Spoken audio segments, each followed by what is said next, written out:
Today we're going to talk about doing the things that you need to do and the mindset that is required while you're doing them. So, for example, I know that I need to record videos, but it's really important, like it is an important and imperative thing that the videos don't come across as like a try-hard, or that I'm presenting in a particular way, or that I'm like trying. You know what I mean? So let me break this down. When you try to do something, it holds very different energy than when you do something. And so the word try has a presupposition of failure. So if I were to come to you and say, try to tie your shoe, that would be weird because you know that how to tie your shoe. And the likelihood of you failing when you go to tie your shoe is very, very minimal. So minimal, in fact, that the possibility for you to consider failing is just outlandish. It's out of pocket. So in this same light, there's a certain amount of conviction that you ought to have when building a business, when building your business. If you're the CEO and founder, this is the amount of conviction that I have. There is no try when it comes to try to build a business, at least as far as I'm concerned and as far as my business is concerned. We are building a business and we are learning as we go. As we implement strategies, we are getting feedback back, and based off of that feedback, we iterate. So this is the quicker that you're able to process feedback and draw valuable insights, and then implement those insights into your new strategies and into your new systems. Like this is how you accelerate. This is how you grow, and this is how you do it quickly. So where is this relevant with what we're talking about today? Well, specifically in content. For example, this video, it's one thing for me to come on here because I know I need to produce content. You know what I mean? And it's another thing for me to come on here because there's some value that I want to share with the world.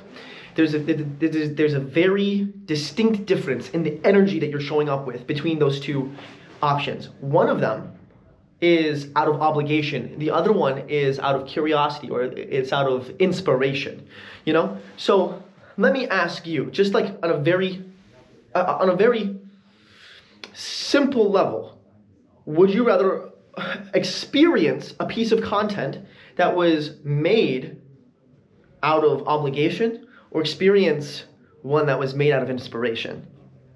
And it's a no-brainer. Obviously, it's going to be one that is made from inspiration.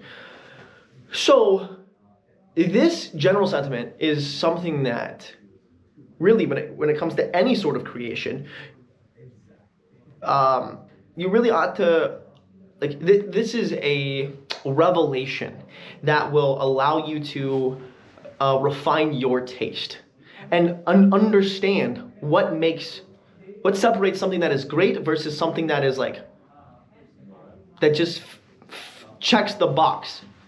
Just because you make content doesn't make it good, right? A big part of value in content is authenticity, and it's the vulnerability. So there is risk. There is risk involved all along the process. So I think this is good. That was a good stream of consciousness. There's valuable insights from there. So let me just dive into where I'm at in my business, what I'm dealing with today. Look, I can feel it in my body that I've been neglecting my physiological needs. My need to exercise, my need to take care, my need to stretch. Like I am eager to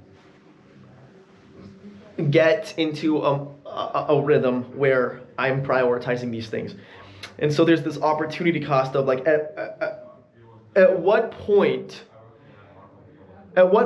do I stop compromising my physiological needs to build a business, to build my business, because I've been doing that for a while. And but there's like there is a certain amount of sacrifice that you have to make. Like, you're gonna sacrifice in certain areas with relationships, with family, with finances, with time and energy, with your time in the gym.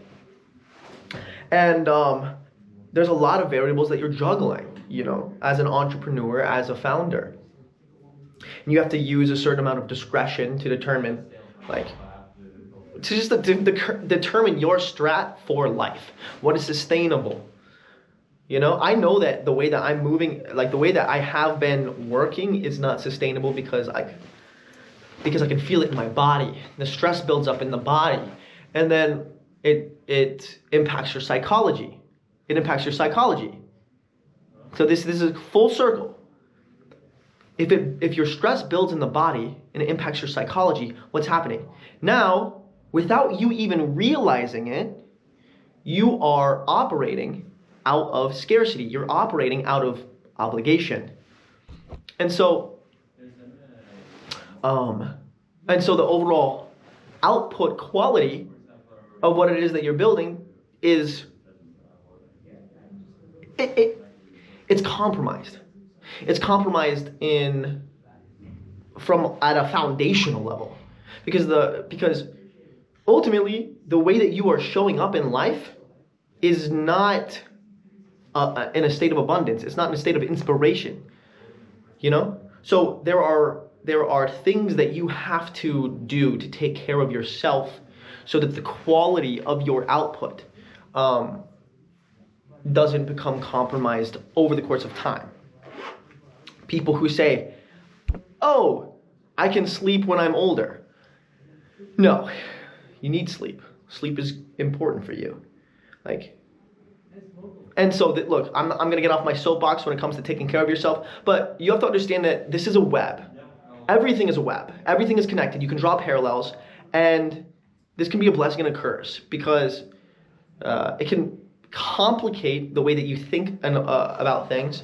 However, if you just take this web as data and develop your intuition for tuning into signal being, where is valuable data? Where is valuable data? Am I able to identify valuable data? And am I able to identify valuable data? And am I able to identify valuable data quickly?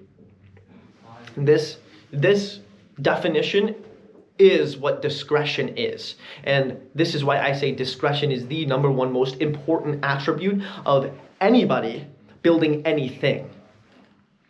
A founder with poor discretion, not going to make it. A partner with poor discretion, it's going to be hard on you. You're building a future with someone who has poor discretion. Do they have enough discretion to recognize that refining their discretion is a good thing? I think that's important. I know that's meta, but think about it like this. If you optimize not for the output, but for the systems that output.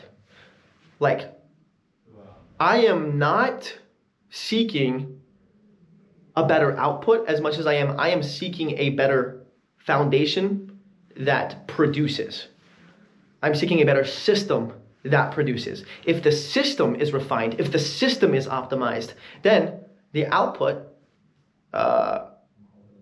will inherently be better without you even having to try. There is no trying. There's no trying, which just brings us full circle back to what we were talking about at the very beginning of the video. Without you even having to try. Okay. That is my 2 cents for today. Last thing. last thing. I just wanna get very practical rather than heady about what and where I'm at today.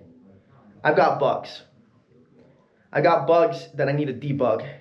I also have someone who is on trial, working on my team, and I need to provide them with actionable material to work with. And right now, we are doing that. We're doing that. And I'm basically teaching them how to build, I am teaching them how to use the content distribution system that we have been building so that I have more bandwidth to focus on bigger problems. Because as far as anyone is concerned, we need to distribute, we need marketing, and we need that to happen without me even having to try. But at the same time, the marketing for what? Marketing for the product. We need to ensure that the product is actually usable. And we know that it's useful, but we need to make sure that it's usable and that it's beautiful. That is where we are at in the design process. We know that it's useful, make sure that it's usable, and that it's beautiful. So, that is what I will leave you off as. Thanks for tuning along. Make sure to like, follow, comment, subscribe, and see you in the next one.